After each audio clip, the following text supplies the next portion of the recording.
دوستوں اور بزرگوں، اللہ رب العزت کا فضل و کرم اور احسان ہوا ہم پر کہ اللہ تعالیٰ نے اپنے راستے میں یہاں آنے کی توفیق عطا فرمائی۔ آدمی کوئی نیک کام بھی اللہ کی توفیق کے بغیر نہیں کر سکتا، اور کسی گناہ سے اللہ کی توفیق کے بغیر نہیں بچ سکتا۔ لا حول ولا قوت الا باللہ العلی العظیم کا ترجمہ علماء یہی فرماتے ہیں کہ کوئی نیک کام کرنے کی طاقت اور گناہ سے بچنے کی قوت صرف اللہ کی توفیق ہے۔ آدمی نیت کرے، کوشش کرے کہ اللہ توفیق دے دیتے۔ یہ نہیں کہ ہم نیت بھی نہ کریں، کوشش بھی نہ کریں کہ جی اللہ توفیق دیں گے تو ہم کریں گے، ایسی کوئی بات نہیں، ایسی کوئی بات نہیں۔ اللہ تعالیٰ تو توفیق عطا فرمانے والے ہیں، بشرطے کہ ہم تو کچھ ہمت کریں، آگے بڑھیں، ارادہ کریں، نیت کریں، کوشش کریں، ہاتھ پاؤں ماریں، اللہ کی توفیق حاصل ہوتی ہے۔ اللہ نے کرم فرمایا، آپ سب کو یہاں آنے کی توفیق عطا فرمائی، مختلف مجلسوں میں شریک ہوئے، مختلف مذاکرے ہوئے، کارگزاریاں سامنے آئیں۔ اب درخواست یہ ہے، ظاہر ہے کہ یہ بات تو ظاہر ہے کراچی شہر میں اور اس کے آس پاس جو کراچی سے متعلق ہے، وہاں کے سب تین چلے والے تو نہیں ہوئے۔ کیوں بھائی سب آ گئے؟ سب آ گئے بھائی؟ نہیں آئے، ظاہر ہے، ظاہر سی بات ہے۔ اگر سب تین چلے والے آ جاتے تو یہ اجتماع بن جاتا یہ تو۔ اب یہ ہے کہ جو حضرات یہاں شریک ہوئے اور مختلف موضوعات پر مذاکرے ہوئے، کارگزاریاں ہوئیں، واپس جا کر اپنی اپنی مسجد کے ساتھیوں کو جو نہیں آ سکے کسی مجبوری کی وجہ سے، کسی ضرورت کی وجہ سے، ہم نے جا کر یہ 3 دن کی اعمال کا خلاصہ ان کو سنانا ہے، تاکہ وہ بھی بیچارے کہیں بالکل محروم نہ رہ جائیں، محروم نہ رہ جائیں۔ خلاصہ سنا دیں گے تو کچھ نہ کچھ تو ان کی شرکت ہو جائے گی۔ لا يؤمن احدكم حتى يحب لاخيه ما يحب لنفسه۔ حدیث میں کیا آتا ہے؟ آدمی اس وقت تک کامل ایمان والا نہیں بن سکتا جب تک کہ اپنے بھائی کے لیے وہ پسند نہ کرے جو اپنے لیے پسند کرتا ہے۔ اہتمام فرمائیں گے نا انشاءاللہ۔ ایک بات یہ، دوسری بات یہ کہ اللہ تعالیٰ نے کرم فرمایا، دعوت تبلیغ جو حضور اقدس صلی اللہ علیہ وسلم کی محنت ہے، آپ کا کام ہے، اس میں ہمیں لگنے کی، وقت لگانے کی توفیق عطا فرمائے۔ اس کام کو کرنے والے پیارے نبی صلی اللہ علیہ وسلم کے کام کو کرنے والے، ان کے اخلاق بہت اونچے ہوتے ہیں، ان کے اخلاق بہت اونچے ہوتے ہیں، اس لیے کہ اللہ رب العزت نے اپنے پاک کلام میں، قرآن مجید میں اپنے پیارے نبی کے اخلاق کی تعریف فرمائی اور ارشاد فرمایا وَإِنَّكَ لَعَلَىٰ خُلُقٍ عَظِيمٍ۔ یقیناً آپ بڑے اخلاق والے ہیں۔ تو آپ کو کام کرنے والے بھی ان کے اخلاقی بہت اونچے ہوتے ہیں۔ سفید کپڑے پر اگر چھوٹا سا بھی داغ لگ جائے دور سے نظر آتا ہے۔ بد اخلاقی تو ہمارے پاس سے بھی گزر کے نہ جائے۔ اخلاق ہمارے پیارے نبی صلی اللہ علیہ وسلم کے ساتھ کوئی برا سلوک بھی کرتا تھا، آپ اس کا اچھا جواب دیا کرتے تھے۔ ایک اعرابی آئے، دیہات کے رہنے والے، اور آ کر حضور اقدس صلی اللہ علیہ وسلم کے گلے میں کپڑا لپیٹا، اپنی چادر لپیٹی اور اس کو بل دیتے رہے۔ حضور کی گلا بند ہو گیا، گلا گھٹنے لگا، دم گھٹنے لگا۔ صحابہ اٹھے، اعرابی کو پیچھے کیا اور چادر کے بل کھولے، حضور کو سانس آیا۔ حضور نے ایک لفظ بھی کچھ نہیں کمایا ان سے۔ اور اعرابی کھڑے ہو کہنے لگے اے محمد صلی اللہ علیہ وسلم، جو اللہ نے آپ کو مال دیا ہے مجھے بھی اس میں سے کچھ دیجیے۔ آئے تھے مال مانگنے کے لیے اور سلوک کیا کر رہے ہیں کہ حضور کو دم گھوڑ رہے ہیں. کچھ نہیں.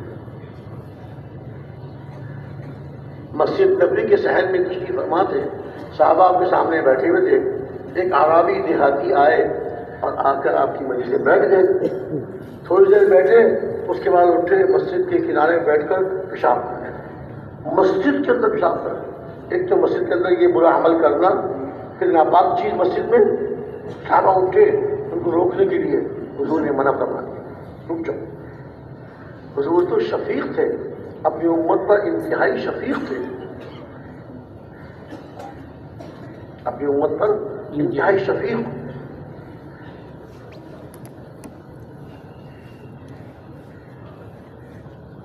اگر کسی کو پیشاب کرتے کرتے اچانک روک دیں گے تو ہو سکتا ہے اس کو اندرونی کوئی پیشاب کی تکلیف ہو جائے. اس لیے حضور نے منع فرما دیا، چھوڑ. پیشاب کر کے جب وہ فارغ ہو کے اٹھے، حضور نے پاس بلایا، نہ ان کو ڈانٹا، نہ ان پہ ناراض ہوئے.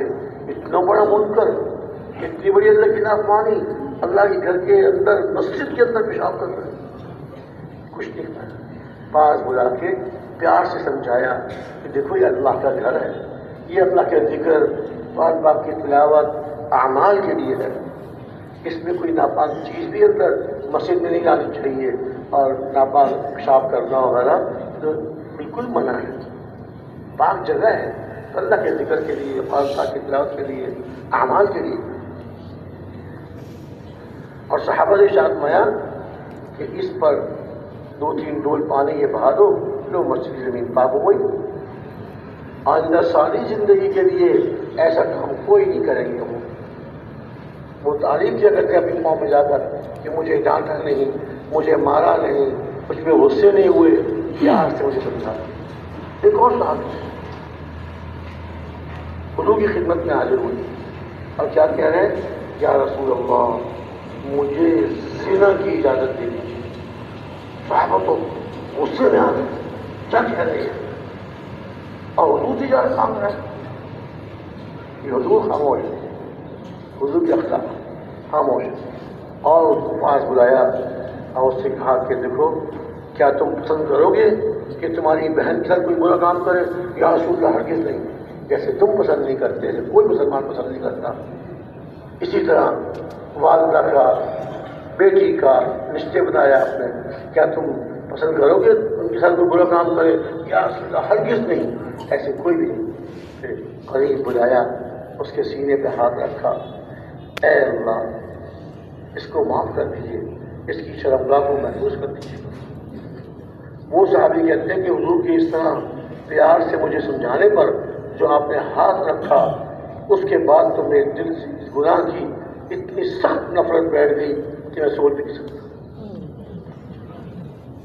اتنا بڑا منکر اور اللہ کے نبی سے اجازت مانگ رہے ہیں، نہ ناراض ہوئے، نہ غصے ہوئے، پیار سے سمجھایا. ہمیشہ کے لیے دل میں نفرت بیٹھ گئی اس گناہ سے.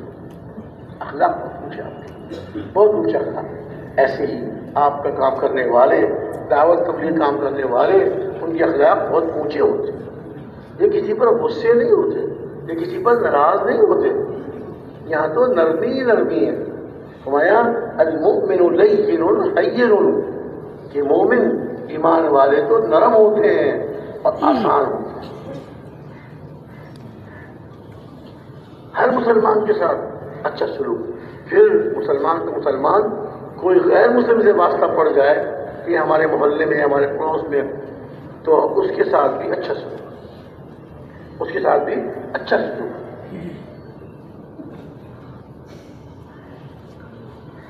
اخلاق بہت اونچے.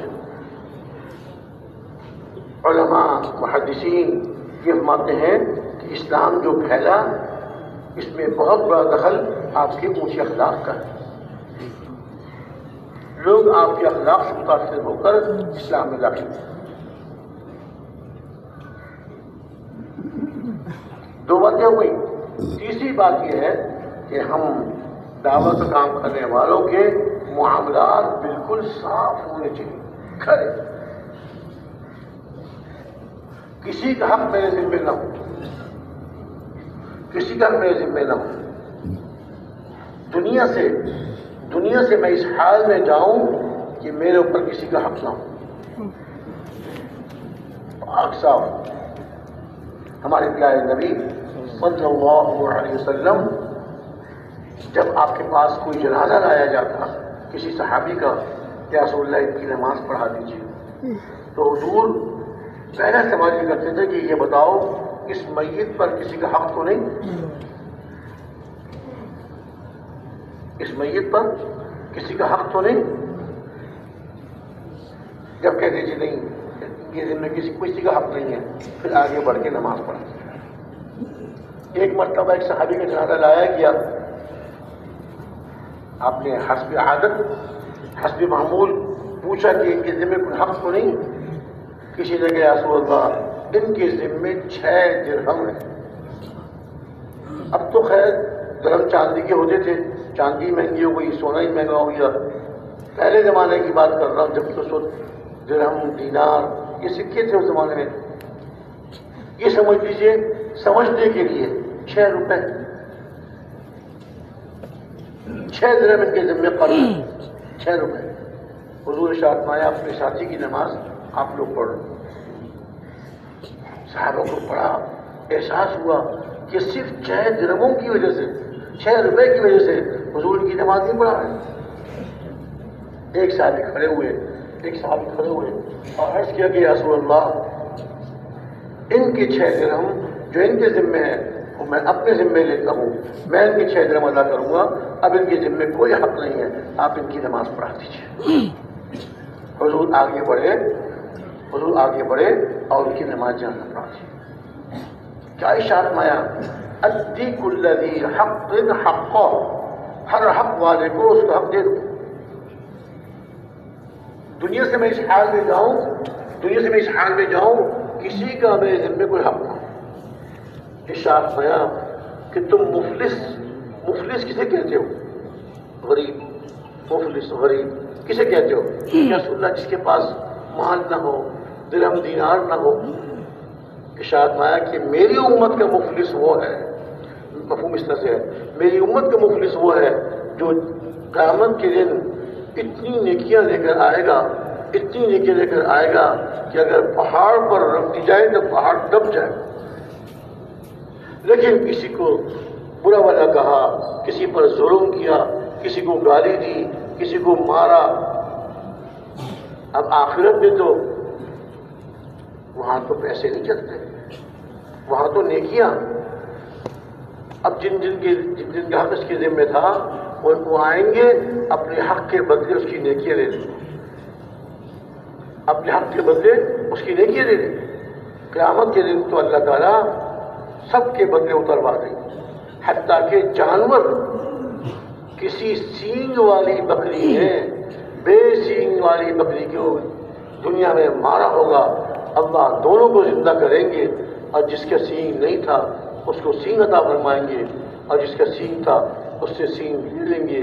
اب یہ سینگ والی بکری جو پہلے جس کو مارا تھا اس بکری نے، یہ اس کو مارے گی، اپنا بدلہ لے لے گی، پھر دونوں کو اللہ تعالیٰ مٹی کر دیں گے. جب ان کو مٹی کر دیں گے اس موقع پر کافر یہ کہے گا وَيَقُولُ الْكَافِرُ يَا لَيْتَنِي كُنتُ تُرَابًا. کافر یہ کہے گا اے کاش میں بھی مٹی ہو جاتا.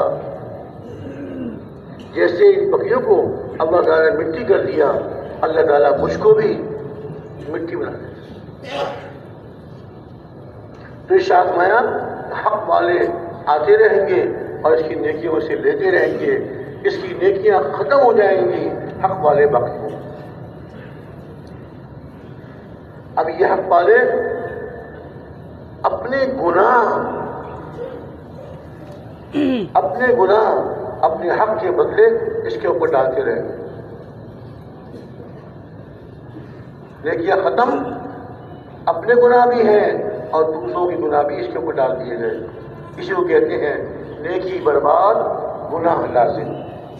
جو نیکیاں کر کے آیا تھا دنیا سے وہ سب برباد ہو گئے اور گناہ دوسروں کے نام پہ سر پڑ گئے، اپنے سر پڑ گئے. اس لیے میرے بھائی دوست بزرگوں، تبلیغ والوں کے معاملات بالکل کھڑے ہونے چاہیے. کا کسی کو پتہ نہیں موت کب آ جائے. اب میرے ذمے کسی کا حق ہے اور موت آ گئی تو قیامت میں بدلہ کیسے دوں گا میں اس کو؟ اس لیے دنیا ہی میں آدمی کو اپنے معاملات صاف کر دینے چاہیے، جس کا حق ہے اس کو ادا کرنا.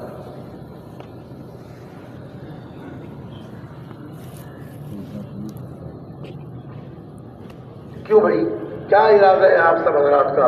اپنے معاملات کو صاف رکھیں گے انشاءاللہ؟ بہت ضروری، بہت ضروری. اگر کسی کے ذمے کسی کا حق ہو اور مر جائے تو اس کی روح معلق رہتی ہے، اس کی مغفرت نہیں ہوتی. اللہ کیا اس کی مغفرت نہیں ہوتی؟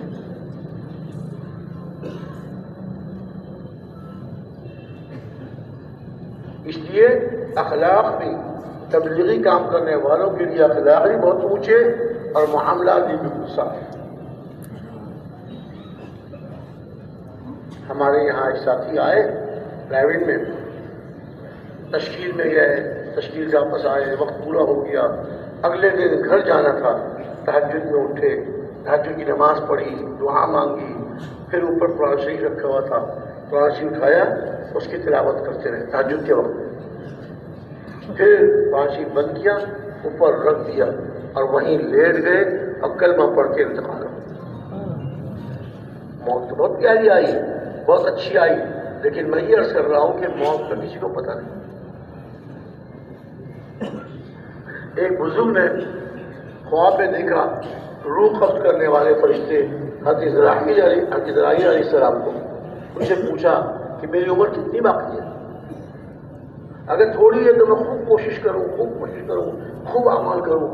اگر لمبی ہے، ابھی باقی ہے، تو پھر میں معمول جو نام چلتا رہوں گا، اعمال کرتا رہوں گا. ان فرشتے نے جواب تو نہیں دیا، وہ پانچ سے اشارہ کر دیا، انگلیوں سے 5 کا اشارہ کر دیا. اب یہ فکر مند، پتہ نہیں 5 دن، 5 ہفتے، 5 سال. ایک اور دوسرے بزرگ تھے، ان کے پاس گئے، ان کو اپنا خواب سنایا.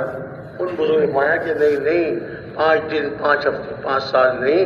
وہ تو اس بات کی طرف اشارہ کیا کہ جو مجھ سے آپ سوال کر رہے ہیں یہ ان 5 چیزوں میں سے ہے جس کا علم اللہ نے کسی کو نہیں دیا، نہ کسی نبی کو، نہ کسی فرشتے کو. مجھے بھی جب حکم ملتا ہے کہ فلاں آدمی جو فلاں کا بیٹا ہے اس کی روح فلاں جگہ قبض کرو، اور میں انسانوں کے پہچاننے میں کبھی غلطی نہیں کرتا کہ اللہ تعالیٰ نے کسی کی موت کا فیصلہ کیا اور میں کسی اور کی روح نکال لوں. نہیں، پہچاننے میں غلطی نہیں کرتا. یہ ان 5 چیزوں میں سے 5 چیزیں کیا ہیں؟ قرآن پاک کی ایک آیت میں اللہ تعالیٰ نے ارشاد فرمایا قیامت کا علم اللہ کے پاس ہے. یہ تو فرمایا اقتربت الساعۃ وانشق القمر، قیامت قریب آ گئی. اقترب للناس حسابهم وهم في غفلة معرضون، لوگوں کے لیے حساب کا وقت قریب آ گیا اور وہ غفلت میں ہیں، اعراض، منہ موڑنے والے. قیامت قریب آ گئی، 1400 سال، 1450 سال تو گزر گئے، اب کتنے باقی ہیں اللہ کے علم میں. وما امر الساعۃ الا کلمح البصر او اقرب. قیامت کا معاملہ ایسا ہے جیسے پلک آنکھ جھپکنے کے بقدر، اتنی جلدی آ گئی، یہ اس سے بھی زیادہ کم وقت. جیسے موت کا کسی کو پتہ نہیں، ایسے قیامت کا علم اللہ نے کسی کو نہیں دیا. وَيُنَزِّلُ الْغَيْثَ، بارش کو اتارتے ہیں اللہ تعالیٰ، بارش کا علم کسی کو نہیں دیا. لوگوں نے کہنا شروع کیا اب تو بارش کا پتہ چل جاتا ہے، محکمہ موسمیات والے بتا دیتے ہیں کہاں بارش ہوگی، کتنی ہوگی. مایا کہ نہیں، ان کے اندازے ہوتے ہیں، بعض دفعہ وہ کہتے ہیں جی آج موسم خشک رہے گا اور اللہ تعالیٰ بادل بھیج دیتے ہیں، بارش ہو جاتی ہے. کہتے ہیں 2 دن تک بارش ہوتی رہے گی، کوئی بارش نہیں اور سورج نکلا رہا 2 دن. یہ اندازے ہیں. پھر اس کے علاوہ بارش ہوگی تو نفع بخش ہوگی یا نقصان والی ہوگی، نفع بخش ہوگی یا نقصان والی ہوگی، اللہ کے علم. بعض دفعہ بارش برستی ہے، بارش آتی ہے زمین پر اور اس سے بیماریاں پھوٹ جاتی ہیں. لوگ کہتے ہیں کہ بیماری جو آئی ہے اس کے بعد سے یہ بیماریاں پھیل گئی. اور بعض دفعہ ایسا ہوتا ہے کہ لوگوں کو کھانسی، نزلہ، خشکی، ڈاکٹر لوگ دوائیاں دیتے کہتے ہیں یہ موسم ہی آج کل ایسا ہے، کوئی بات نہیں، دوائی کھا لو ٹھیک ہو جاؤ گے. اور بارش کی وجہ سے بیماریاں بڑھ جاتی ہیں، بیماریاں ٹھیک ہو جاتی ہیں. بعض دفعہ بارش آتی ہے، وہ خشکی ختم ہو جاتی ہے، وہ کھانسی، نزلے، یہ وہ اللہ میاں ٹھیک کر دیتے، ٹھیک کرتے ہیں اللہ کا فیصلہ. اللہ تعالیٰ اپنے ہر فیصلے میں غالب، واللہ غالب علی امری ولکن اکثر الناس لا یعلمون. اللہ تعالیٰ اپنے فیصلے پر غالب ہے، لیکن لوگوں میں سے بہت سے لوگ اس کو جانتے نہیں. 3 باتیں: قیامت کا علم، بارش کا علم، اور تیسری چیز ہے وَيَعْلَمُ مَا فِي الْأَرْحَامِ، عورتوں کے پیٹ میں. یہ اسی طرح جانوروں کی جو مادائیں ہوتی ہیں ان کے پیٹ میں جو کچھ ہے وہ اللہ کے علم ہے. اس میں بھی لوگوں نے کہنا شروع کر دیا اب تو جی ایسی ایسی مشینیں آ گئی ہیں، وہ جو ڈاکٹرنیاں ہوتی ہیں بتا دیتی ہیں کہ اس عورت کے پیٹ میں بچہ ہے. وہ بھی کوئی پکی بات نہیں ہوتی. بعض دفعہ کہتی ہیں یہ بیٹا ہے، سب خوشیاں مناتے ہیں، بیٹا بیٹا ہو رہا ہے، بیٹا ہو رہا ہے، اور جب پیدائش ہوتی تو بیٹی کی ہوتی، سب منہ لے کے بیٹھ جاتے ہیں. اندازے ہوتے ہیں، فیصلہ اوپر سے آتا ہے. پھر یہ کہ یہ بچہ دنیا میں زندہ آئے گا یا مردہ پیٹ میں مر جائے گا، اور دنیا میں آ کر کتنا رہے گا، پھر دنیا میں آ کے یہ سعید اور نیک بخت بنے گا یا شقی اور بدبخت بنے گا. سارے علم جو ہے تفصیلی علم سوائے اللہ کے کسی کو نہیں. اور چوتھی چیز جو ہے وما تدری نفس ماذا تکسب غدا، کوئی آدمی کو اس کا علم نہیں، کوئی آدمی نہیں جانتا کل وہ کیا کمائے گا. اس کی کمائی ہوگی بھی کہ نہیں ہوگی، ہوگی تو تھوڑی ہوگی زیادہ ہوگی، اس کا علم بھی اللہ پر. 5ویں چیز وہی ہے کوئی انسان نہیں جانتا کہ اس کی موت کہاں آئے گی، کب آئے گی، کہاں آئے گی. حدیث میں صاف آتا ہے کہ جس کی موت اللہ نے جہاں لکھی ہوتی ہے وہاں اس کے لیے جانے کا کوئی سبب بنا دیتے ہیں. رشتے داروں سے ملنے چلا گیا، سیر سپاٹے کے لیے چلا گیا، کسی اور کام سے نکل گیا، وہاں پہنچا، وہاں اس کی موت آ گئی. خیر، تو موت کا کسی کو پتہ نہیں. ابھی تو زندگی پڑی ہے، کیا جلدی ہے، فلاں کا قرضہ دے دوں گا، فلاں کے پیسے دے دوں گا. نہیں، کچھ پتہ نہیں، مجھے کچھ پتہ نہیں. ایسا نہ ہو کہ میرے ذمہ حق لے جائے اور میری موت آ جائے. پڑوسیوں کے حقوق ہیں، پڑوسیوں کے حقوق ہیں، جن سے کاروبار کر رہے ہیں ان کے حقوق ہیں، ان کی ادائیگیاں کرنی ہیں. رشتے داروں کے حقوق ہیں، صلہ رحمی، رشتے داریوں کو جوڑنا، یہ بہت اونچی چیز ہے. کیا ارشاد فرمایا صل من قطعک، جو تم سے کاٹے، جو تم سے توڑے تم اسے جوڑو. واعفو عمن ظلمک، جو تم پہ ظلم کرے اس کو معاف کرو. یہ ذرا مشکل چیز ہے. آدمی تو غصے میں آ جاتا ہے، کسی نے اس پہ ظلم کیا، زیادتی کی، جی اچھا اس نے میرے بچے کو تھپڑ مارا، میں اس کے بچے کو 2 لگاؤں گا. پہلے وہ ظالم تھا، اب تو ظالم ہو گیا. اور تیسری چیز جو اس سے ہی بڑی ہے، وہ ہے بہت سخت. وہ کیا فرمایا وَأَحْسِنْ إِلَىٰ مَنْ أَسَاءَ إِلَيْكَ، جو تمہارے ساتھ برا سلوک کرے تم اس کے ساتھ اچھا سلوک کرو. دوسری بات کیا تھی؟ جو ظلم کرے اس کو معاف کر دو، اللہ کے لیے معاف کر دو. اور تیسری بات کیا کہ جس نے تمہارے ساتھ برا سلوک کیا تم اس کے ساتھ اچھا سلوک کرو، اچھا سلوک. قرآن شریف میں ارشاد فرمایا وَلَا تَسْتَوِي الْحَسَنَةُ وَلَا السَّيِّئَةُ ادْفَعْ بِالَّتِي هِيَ أَحْسَنُ فَإِذَا الَّذِي بَيْنَكَ وَبَيْنَهُ عَدَاوَةٌ كَأَنَّهُ وَلِيٌّ حَمِيمٌ وَمَا يُلَقَّاهَا إِلَّا الَّذِينَ صَبَرُوا وَمَا يُلَقَّاهَا إِلَّا ذُو حَظٍّ عَظِيمٍ وَإِمَّا يَنزَغَنَّكَ مِنَ الشَّيْطَانِ نَزْغٌ فَاسْتَعِذْ بِاللَّهِ إِنَّهُ هُوَ السَّمِيعُ الْعَلِيمُ. کہ نیکی اور بدی، نیکی اور برائی برابر نہیں ہو سکتی، نیکی اور برائی برابر نہیں ہو سکتی. ارشاد آیا برائی کو اچھائی سے دھو، اچھائی سے دور کرو. کسی نے برا سلوک کرا تم اس کا اچھا سلوک کرو. ہمارے مولانا عبداللہ صاحب، مولانا عبید اللہ صاحب بلیاوی رحمۃ اللہ علیہ، ہمارے بڑے اونچے بزرگ تھے، تبلیغ کے مشائخ میں سے. ایک دفعہ پرانوں کے جوڑ میں وہ بات فرما رہے تھے تو دو چار جملے وہ ذرا بعض دفعہ جیسے شعر ہوتے ہیں نا، مقفع عبارت کہتے ہیں اس کو، قافیے والی عبارت، اس طرح ہی بولتے تھے. تو اس میں کہنے لگے، اس میں ایک جملہ یہ فرمایا، جو تم کو دے گالی تم دو اس کو مٹھائی کی تھالی. جو تم کو دے گالی تم دو اس کو مٹھائی کی تھالی. برائی کا بدلہ اچھائی سے. اور اللہ تعالیٰ نے ارشاد فرمایا، اور یہ جو ہے کہ صبر کرنا اور برائی کا بدلہ اچھائی سے دینا، یہ صرف انہی لوگوں کو ملتا ہے جو صبر کرنے والے ہو. دوسرے کی ذاتی پر، دوسرے کے ظلم پر صبر کرے.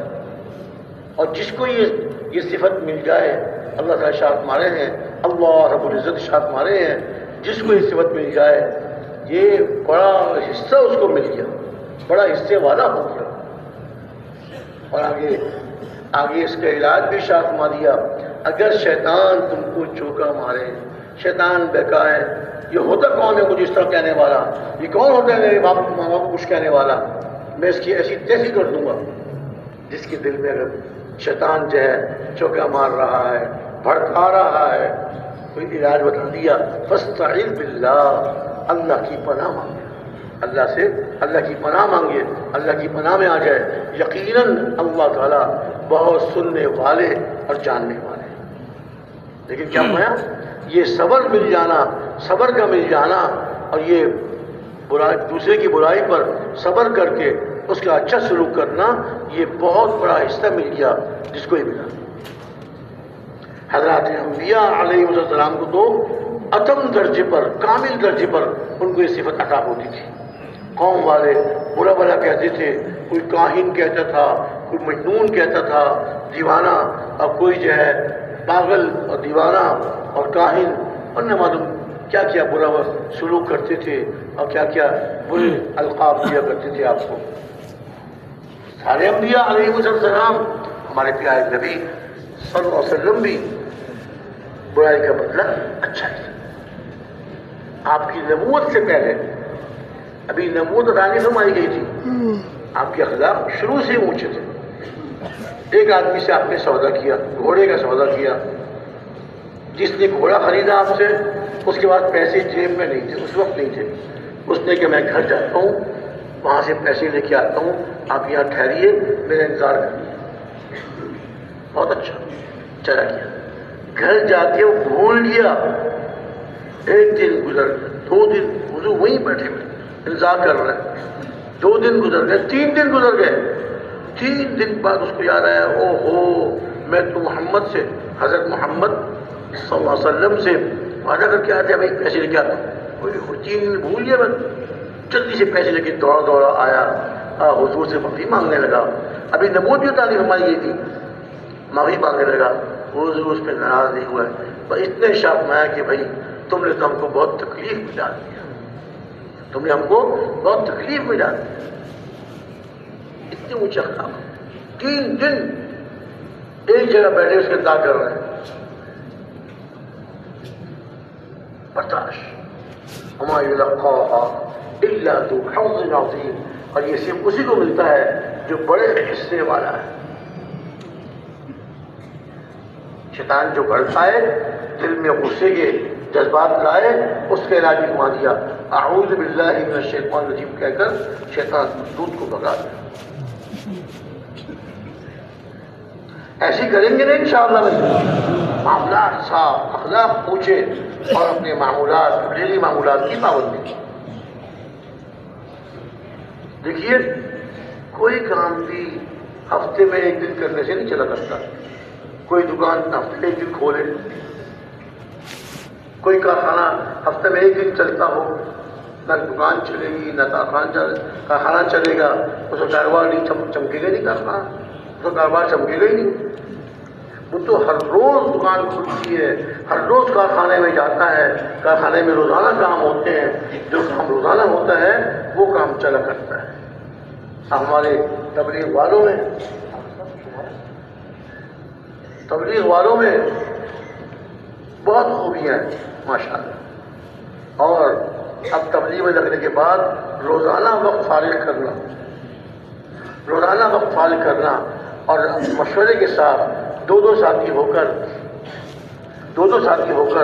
اور محلے میں جا کے گھر فرد جا کے محنت کرنا، یہ روزانہ کی محنت میں ہمارے ساتھیوں کو بہت کمی ہے. اور یہی تو وہ چیز ہے، یہی روزانہ کا جو وقت دینا، وقت فارغ کرنا، اپنے محلے میں محنت کرنا، ایک مسلمان بھائی کے گھر میں جا کر گھر میں بیٹھ کے اطمینان سے بات کرنا، اس کا ذہن بنانا. روزانہ کام کریں گے تو ہماری مسجد میں تبلیغ کام بڑھے گا، چلے گا. اور محلے والے تبلیغ میں لگتے رہیں گے. بس منہ میں گشت کر دیا ہفتے میں ایک دفعہ، بیرونی گشت ایک دفعہ کر دیا، روزی ہم نے فرض ادا کر دیا، نہیں.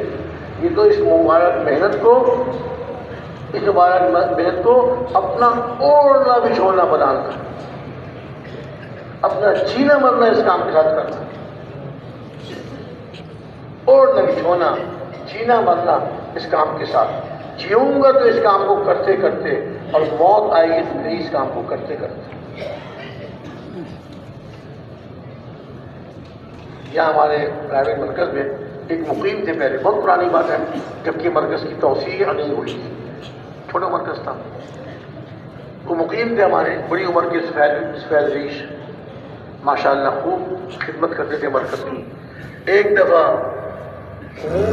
دفعہ مقامی گشت کے لیے یہ رائے کے بازار میں گئے.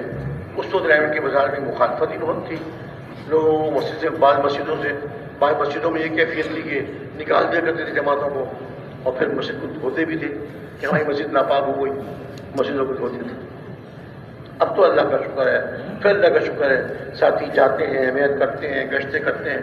بہت فرق پڑ گیا رائے کی فضا میں.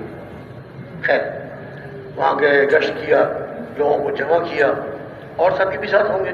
گشت کے لیے پوری جماعت آئی تھی، اور جناب بیان ایمان یقین کی بات کر رہے ہیں، بہت اچھی بات کر رہے ہیں، اعمال کی بات کر رہے ہیں.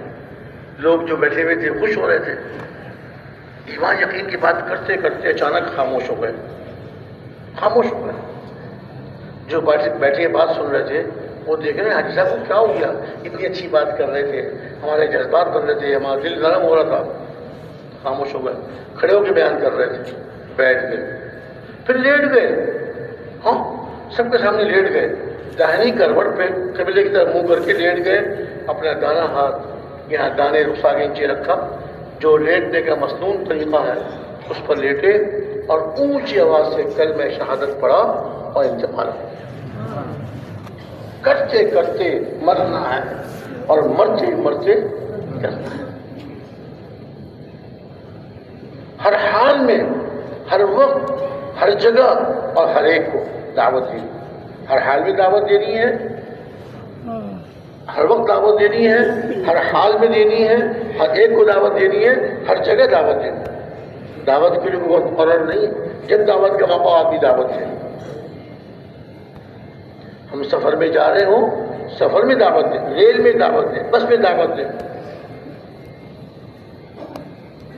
اور یہ اللہ تعالیٰ نے بہت عظیم کام عطا فرمایا ہم کو. ہمارے بڑے یہ بھی فرماتے ہیں کہ اللہ تعالیٰ نے اس کام کی عظمت کو اس کی سادگی میں چھپا دی.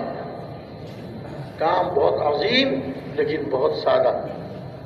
گشت کر لیا، کچھ لوگ آئے، کچھ نہیں آئے، تعلیم میں بیٹھ گئے، تعلیم کر لی، کیا ہوتا ہے اس سے؟ زیادہ کچھ بھی نہیں آتا. لیکن یہی وہ اعمال ہیں، دعوت کے اعمال یہی ہیں جن کی برکت سے اللہ تعالیٰ نے پوری دنیا میں اسلام کو زندہ فرمایا. اور آج بھی اللہ تعالیٰ پوری دنیا میں اعمال کی فضا بنائیں گے، اور لوگ اعمال کرنے والے، اللہ کو راضی کرنے والے، اپنی فکر کرنے والے، اپنی آخرت کی فکر کرنے والے، اور دوسرے تمام مسلمانوں کے اعمال کی فکر کرنے والے. اعمال بہت سادہ لیکن عظیم. ہمارے بڑے فرمایا کرتے تھے، حضرت جی مولانا یوسف صاحب رحمۃ اللہ علیہ کا ارشاد ہے کہ ہمارا جو کام ہے یہ دیمک کی طرح ہے. دیمک جب لگ جاتی ہے اندر ہی اندر اندر سے اندر کھا جاتی ہے. پتہ کب چلتا ہے کہ جب عمارت دھڑام سے گر جاتی ہے. ارے یہ کیا ہو گیا دماغ نے اندر کھا لیا. ایسے ہی یہ اعمال کی برکت ہے. ان کی برکت سے، ان کے اہتمام سے اللہ تعالیٰ باطل کی جڑوں کو کھوکھلا کرے. اللہ تعالیٰ ہر باطل کی جڑوں کو اللہ کھوکھلا کر دے. باطل بڑا خوشنما، بڑا پھیلتا ہوا، بڑھتا ہوا نظر آئے گا، لیکن جب اللہ کا فیصلہ ہوگا، محنت کرنے والوں کی محنت چلتی رہے گی، ان کے اعمال، ان کی محنت کی برکت سے اللہ تعالیٰ باطل کو پاش کر، اللہ تعالیٰ باطل کو پاش کر. جاء الحق وزهق الباطل ان الباطل كان زهوقا. حق آ گیا اور باطل بھاگ گیا، اور یقیناً باطل تو بھاگنے والا ہے. دوسری آیت میں کیا ارشاد مایا؟ اللہ سبحانہ وتعالی ارشاد مارے ہیں بل نقذف بالحق على الباطل فيدمغه فاذا هو زاهق. اللہ تعالیٰ اپنی طرف منسوخ کر کے ارشاد مارے ہیں بلکہ ہم حق کو باطل پر کھینچ کے مارتے ہیں، پھینک کے مارتے ہیں، پھر باطل کا بھیجا نکال دیتے ہیں، پھر اچانک وہ باطل بھاگنے والا ہے. باطل اندھیرے کی طرح ہے، ہر باطل اندھیرے کی طرح ہے، اور حق کی محنت روشنی کی طرح ہے. جب اندھیرا ہو کسی کمرے میں، کسی گھر میں، روشنی لانے کی محنت کر لیجئے. جتنی آپ کی محنت سے جتنی روشنی ہوگی اتنا اندھیرا غائب ہو جائے گا. موم بتی جلا دی کچھ اندھیرا کم ہو جائے گا. اور بجلی کی تاریں جوڑ کر محکمے سے بجلی منظور کرا دی، اب بلب چل گیا، پورا گھر روشن ہو گیا، پورا کمرہ روشن ہو گیا. حق کی محنت سے اللہ باطل کو مٹا دیتے ہیں. ہم تو حق کی محنت کرتے چلے جائیں. جیسے صبح عرض کیا تھا کہ اپنی جان، اپنا مال اور اپنی ساری صلاحیتیں اس محنت پر لگا. اپنی جان، اپنا مال، اپنی ساری صلاحیتیں اس محنت پر لگا. پھر اللہ تعالیٰ ان کی مدد فرمائیں گے، ان کے قلوب کو ہدایت کے نور سے منور فرما دیں گے. محنت کرنے والوں کے قلوب کو اللہ تعالیٰ ہدایت کے نور سے منور فرما دیں گے.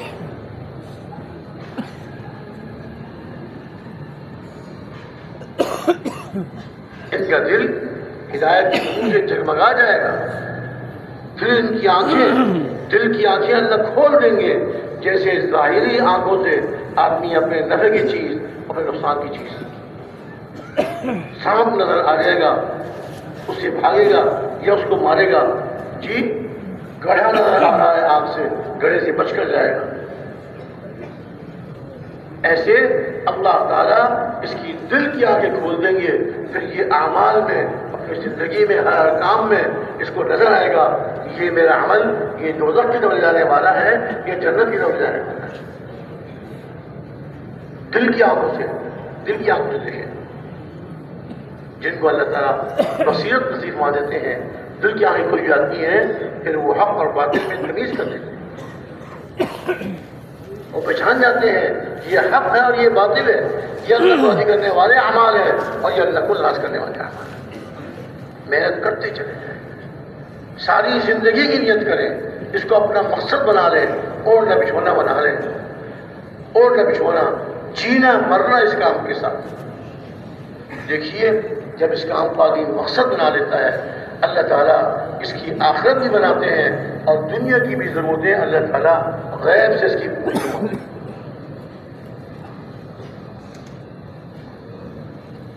محنت بھی پوری ہو اور اللہ تعالیٰ سے مانگنا اور دعائیں کرنا بھی پوری ہو. خوب دعائیں مانگو، خوب دعائیں مانگو. ٹھیک ہے نا بھائی؟ انشاءاللہ دعاؤں کا اہتمام. ایک عرب تھے ماشاءاللہ، تبلیغ میں کچھ وقت بھی لگایا ہوا انہوں نے. وہ کہہ رہے تھے کہ الحمدللہ، یہ بھی اللہ کا شکر ہے کہ اللہ تعالیٰ تبلیغی کے لوگوں کو پھیلا رہے ہیں. لوگ تبلیغ میں لگ رہے ہیں، وقت دے رہے ہیں، لیکن انہوں نے کہا کہ ساتھ ساتھ یہ بھی افسوس سے کہنا پڑتا ہے کہ تبلیغ والوں میں رونے کی کمی ہو.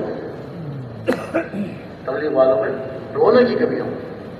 اللہ کے سامنے خاص طور سے تہجد میں اٹھ کر رونا، گڑ گڑانا، اللہ سے مانگنا، اس کے بڑھانے کی ضرورت ہے۔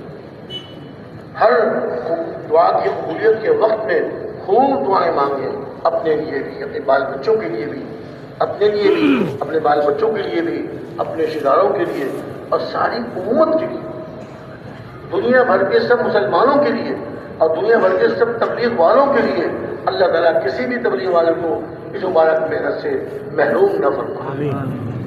اور ساتھ ساتھ جو غیر مسلم ہیں ان کے لیے بھی دعا کریں، ان کے لیے بھی دعا کریں۔ غیر مسلم بھی اللہ کے بندے ہیں، ہمارے پیارے نبی صلی اللہ علیہ وسلم کے امتی۔ جی ہاں، حضور جو غمگین رہتے تھے، ہر وقت غمگین رہتے تھے، ہر وقت فکر مند رہتے تھے، وہ اپنی اس امت کے لیے جو کافر ہے، جو ابھی تک مسلمان نہیں ہوئے، اس کے لیے آپ غمگین رہتے تھے۔ صحابہ جو فرماتے ہیں جب حضور نماز پڑھتے تھے آپ کے سینے سے ایسی آواز نکلتی تھی جیسے چکی کے چلنے کے وقت، چکی کے چلنے کی آواز ہو، اور دوسرے صحابی نے فرمایا ایسی آواز نکلتی تھی جیسے ہنڈیا کے ابلنے کے وقت۔ کیا غم تھا آپ کو؟ یہ غم تھا کہ میرا کوئی امتی دوزخ میں نہ جائے، ساری امت جنت میں جائے۔ تو ہم جہاں امت مسلمہ، جہاں اللهم لك الحمد كله ولك الشكر كله ولك الملك كله ولك الخلق كله بيدك الامر كله واليك يرجع الامر كله نسالك من الخير كله ونعوذ بك من الشر كله۔ الحمد لله رب العالمين عدد خلقه ورضا نفسه وزيادة عرشه ومداد كلماته، سبحانك اللهم وبحمدك وتبارك اسمك وتعالى جدك وجل ثناؤك ولا إله غيرك۔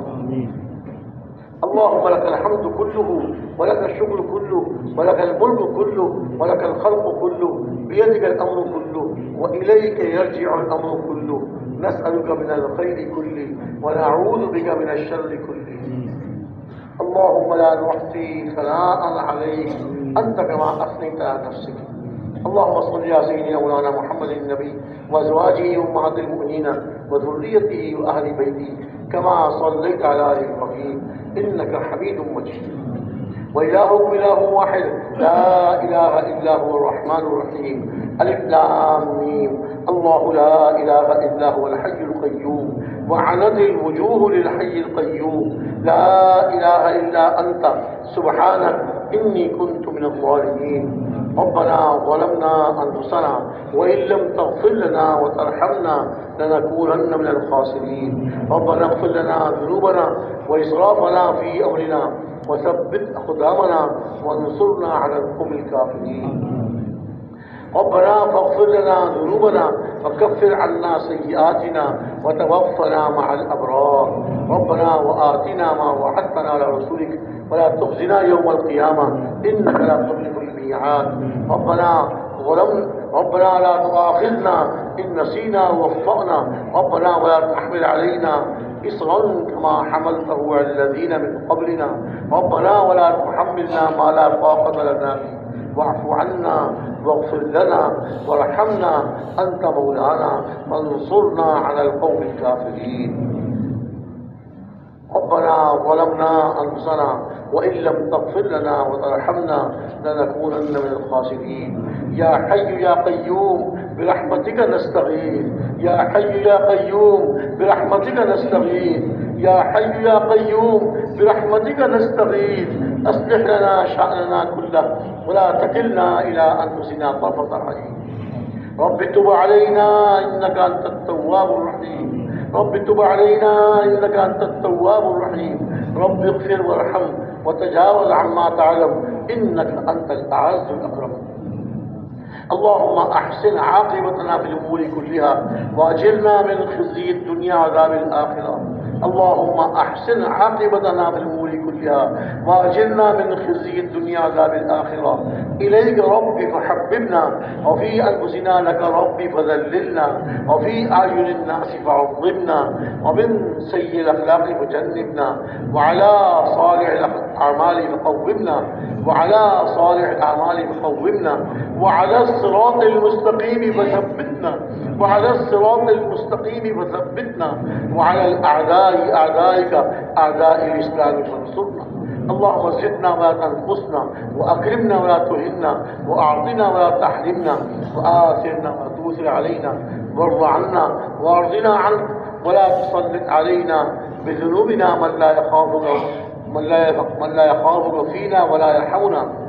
اللهم زدنا ولا تنقصنا وأكرمنا ولا تهنا وأعطنا ولا تحرمنا وآثرنا ولا تؤثر علينا وارض عنا وارضنا عنك ولا تسلط علينا بذنوبنا من لا يخافك فينا ولا يرحمنا ولا تسلط علينا بذنوبنا من لا يخافك فينا ولا يرحمنا. اللهم إنا نسألك اللهم حبب إلينا الإيمان وزينه في قلوبنا وكره إلينا الكفر والفسوق والعصيان. اللهم اجعلنا من الراشدين. اللهم اهدنا واهد بنا واجعلنا سببا لمن اهتدى.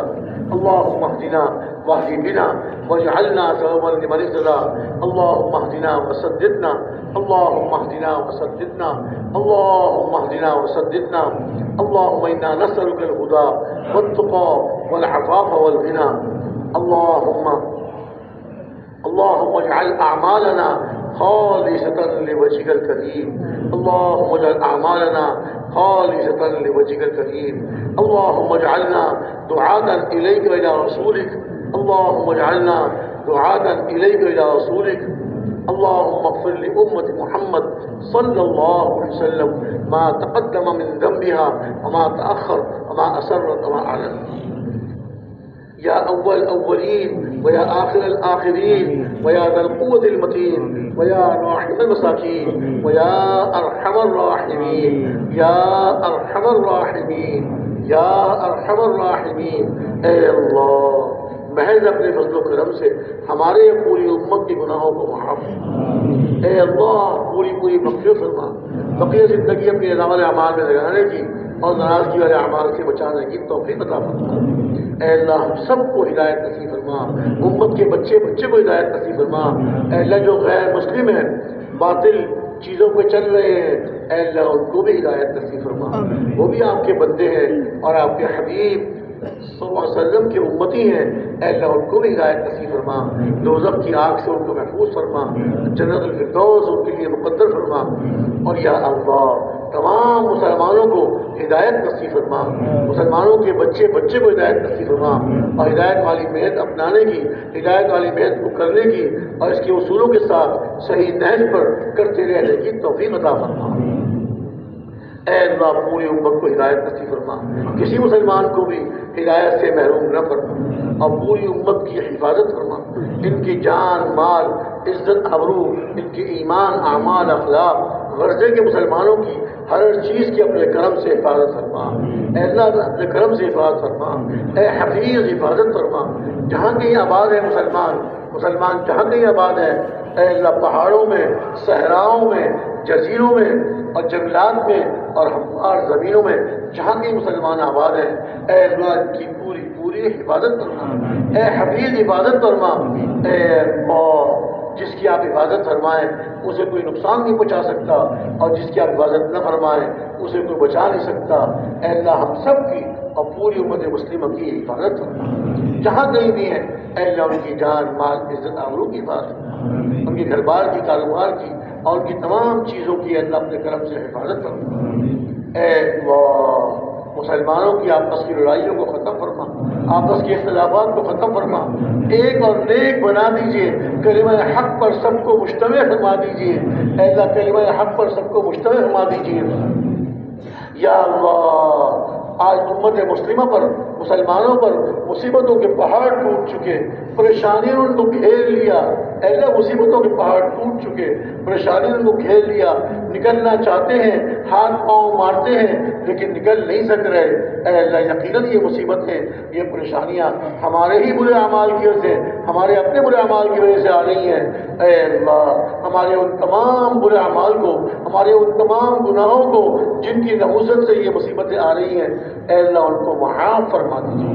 اے اللہ اپنے کرم سے معاف فرما دیجیے پوری امت کے برے اعمال کو، ان کی کوتاہیوں کو، ان کے گناہوں کو اے اللہ معاف فرما کر امت کی پریشانیوں کو ختم فرما، امت کی مصیبتوں کو دور فرما، اور یا اللہ پورے دین پر چلنے کی توفیق عطا فرما، سنت والی زندگی سے محبت نصیب فرما، اور سنت والی زندگی ایک ایک سنت کو اپنی زندگی میں لانے کی اور دوسرے مسلمانوں میں زندہ کرنے کی اے اللہ توفیق عطا فرما۔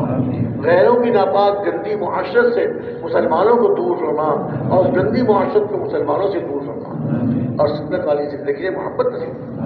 آپ کا ایک ایک عمل پوری دنیا میں زندہ فرما، اور آپ کی ایک ایک مبارک اور مقبول دعا، آپ کی ایک ایک مبارک اور مقبول دعا ہر مسلمان کو مانگنے کی، وہ دعائیں مانگنے کی توفیق عطا فرما۔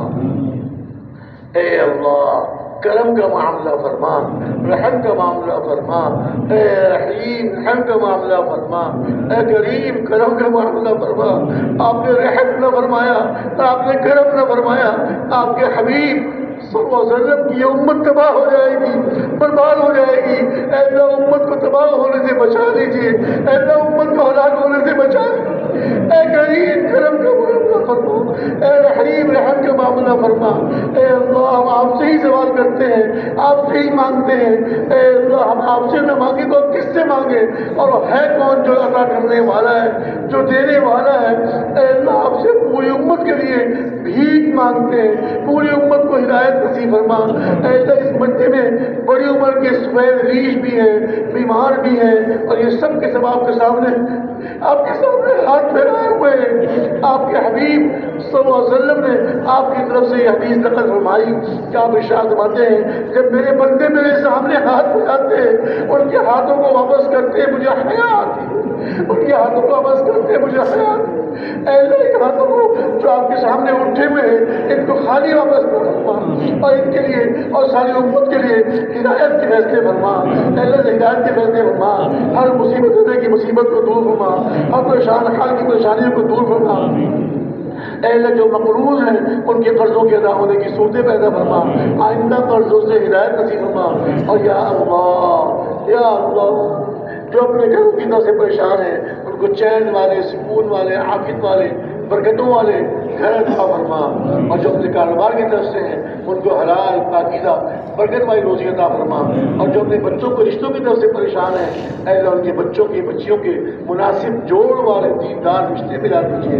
اے اللہ ہم محتاج ہیں، ہماری ضرورتیں ہیں، اے اللہ اپنے کرم سے ہماری تمام ضرورتوں کو اپنے غیب کے خزانوں سے عطا فرما۔ اے اللہ غیب کے خزانوں سے عطا فرما، ہر مسلمان کو علم دین سیکھنے کی اور اس پہ عمل کرنے کی اور اس کو دنیا پہنچانے کی توفیق عطا فرما، اپنا ذکر کرنے والا بنا، ہمارے دلوں سے غفلت کے پردوں کو چاک فرما، غفلت کو ہمارے دلوں سے صاف فرما، ہر خیر کا یقین ہمارے دلوں سے عافیت کے ساتھ کھلت چھوٹ کے صاف فرما، اور پوری امت میں اے اللہ پوری امت میں نماز کو زندہ فرما، ہر مسلمان مرد مسجد میں آ کے باجماعت نماز پڑھ رہے ہوں، اور ہر مستورہ گھروں میں اول وقت نمازوں کا اہتمام کر رہی ہوں، نمازیں پڑھ رہی ہوں، نمازوں کو زندہ فرما، 100% مسلمان نماز پڑھتے ہوں، مسجد میں آ کے باجماعت نماز پڑھتی ہوں، مستورات گھروں میں اہتمام سے پڑھتی ہوں۔ اے اللہ ذکر کرنے والا ہم سب کو بنا، اپنی یاد نصیب فرما، اے اللہ مقبول بندوں میں اور سچے بندوں میں اپنے ہم کو شامل فرما، اپنے مقبول بندوں میں اور سچے بندوں میں کو شامل فرما۔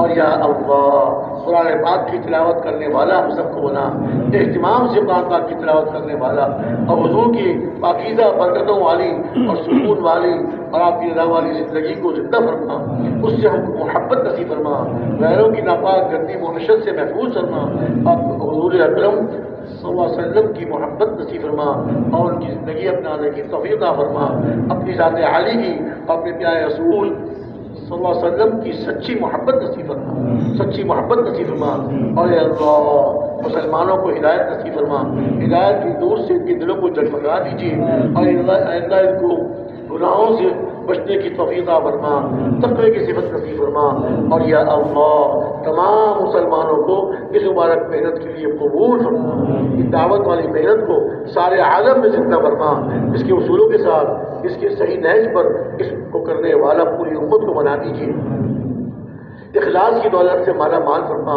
ریاکاری دکھلاوا ہر باطل جذبے سے ہم سب کو اور پوری امت کو محفوظ فرما، پوری امت کو محفوظ فرما، اے اللہ اپنی رضا نصیب فرما، اپنے پاک رسول صلی اللہ علیہ وسلم کو ہم سے راضی فرما، اے اللہ بہت برائیاں ہم سے ہو گئی، بہت گناہ ہو گئے، سنت کے خلاف اعمال ہو گئے، آپ کے ناراضگی والے اعمال کر لیے، ہم کو پوری امت کو معاف فرما دیجیے، اے اللہ معاف فرما دیجیے، آپ معاف فرمانے والے ہیں، معافی کو پسند مانتے ہیں، اے اللہ ہم سب کو پوری امت کو معاف فرما دیجیے، دعوت والے کام کو سارے عالم میں زندہ فرما، پوری امت کو اس کے لیے قبول فرما، ہم سب جتنے یہاں بیٹھے ہوئے ہیں آپ کے سامنے ہاتھ پھیلائے ہوئے ہیں، ان سب کو، ان کی اولادوں کو اور ان کی قیامت تک آنے والی نسلوں کو اے اللہ قبول فرما، ہمارے بھائی جو 4 مہینے لگا چکے ہیں لیکن اس جوڑ میں نہ آ سکے، اے اللہ ان کو معاف فرما دیجیے اور ان کو بھی قبول فرما دیجیے، ان میں سے بھی کسی کو محروم نہ فرما، یا اللہ یہ جوڑ ہوا ساتھی اس میں تشریف لائے اور مختلف مجالس میں مختلف مذاکرے ہوئے، اے اللہ ان سب کے آنے کو قبول فرما، ان کا ہمارے بھائیوں کے آنے کو قبول فرما، ہمارے اس جوڑ کو انتہائی قبول فرما، اے اللہ اس میں جتنے مذاکرے ہوئے، جتنی باتیں ہوئیں، اے اللہ ان سب کو ہمیں عمل میں لانے کی توفیق عطا فرما، اور اے اللہ اس جوڑ میں جتنے شریک ہوئے ان کو بھی قبول فرما، جو شریک نہ ہو سکے ان کو بھی قبول فرما لیجیے، اے اللہ ان کو ہی محروم نہ فرمائیے، اور یا اللہ اپنے کرم سے اس جوڑ میں آنے والے اور اس میں خدمت کرنے والے جس نو سے خدمت کی، اجتماعی خدمت کی یا ہر جماعت نے اپنی جماعتوں کی خدمت کی، اے اللہ اس میں خدمت کرنے والوں کو ہمارے وہ بھائی جوڑ کی تیاری کی اور جوڑ کے سارے اقدامات کیے، اے اللہ ان سب کو قبول فرما، ان سب کو اپنی رضا نصیب فرما، ان کو بھی قبول فرما اور ہم سب کو قبول فرما، ہماری اولاد کو، ہماری قیامت تک آنے والی نسلوں کو اے اللہ قبول فرما، کسی کو محروم نہ فرما، اے اللہ بہت سے بھائیوں نے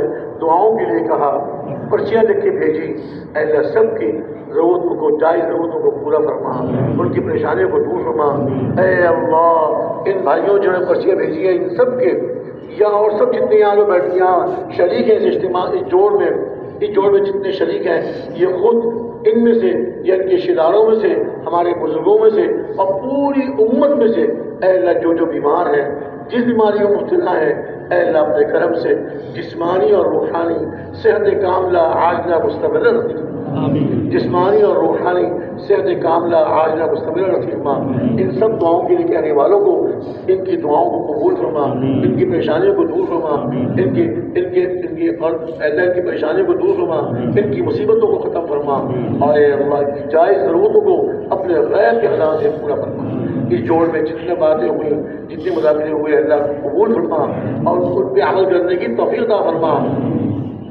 اے اللہ ہم محتاج ہیں، ہماری ضرورتیں ہیں، ہماری تمام ضرورتوں کو، تمام جائز ضرورتوں کو اپنے غیب کے خزانوں سے پورا فرما، اپنے علاوہ کسی کا محتاج نہ بنا، اے اللہ اپنے علاوہ کسی کا محتاج نہ بنا، ہماری تمام دعاؤں کو اپنے کرم سے قبول فرما، جو مانگا ہے وہ عطا فرما، جو نہیں مانگ سکے بغیر مانگے نصیب فرما، ہمارے جوڑ کو بھی قبول فرما، اور جتنے جوڑ پہلے ہو چکے یہ آئندہ اور علاقوں میں ملک کے اندر جوڑ یا اجتماعات ہو رہے ہیں، ملک سے باہر دوسرے ملکوں میں جو اجتماعات جوڑ ہو رہے ہیں، جو مشورے ہو رہے ہیں، اے اللہ ان سب کو قبول فرما اور ان سب کی حفاظت فرما، زمینی آسمانی ہر قسم کی آفات بلیات سے محفوظ فرما، اور ان جوڑوں کو اور اجتماعات کو، مشوروں کو قبول فرما کر ساری امت کے لیے ہدایت فیصلے فرما، ہمارے ریبن کے آنے والے اجتماع کو بھی انتہائی قبول فرما، زمینی آسمانی ہر قسم کی آفات بلیات سے محفوظ فرما، اور جو اجتماع میں زیادہ سے زیادہ لوگوں کو آنے کی توفیق عطا فرما، اپنے راستے میں نکلنے کی توفیق عطا فرما، پوری امت کو صحابہ کرام رضی اللہ تعالی عنہم کی طرح آپ کے اپنے راستے میں پھرنے والا بنا، جس کو اپنی زندگی کا مقصد بنا کے کرنے والا بنا، کسی کو بھی محروم نہ فرما۔ اے اللہ اپنے کرم سے ہماری تمام دعاؤں کو قبول فرما، جو مانگے وہ بھی عطا فرما، جو نہیں مانگ سکے بغیر مانگے اپنے کرم سے نصیب فرما۔ اللهم انا نسألك من خير ما سألك منه نبيك وحبيبك صلى الله عليه وسلم، ونعوذ بك من شر كل ما استعاذك منه نبيك وحبيبك صلى الله عليه وسلم، وأنت المستعان وعليك البلاغ، ولا حول ولا قوة إلا بالله العلي العظيم۔ ربنا تقبل منا إنك أنت السميع العليم، وتب علينا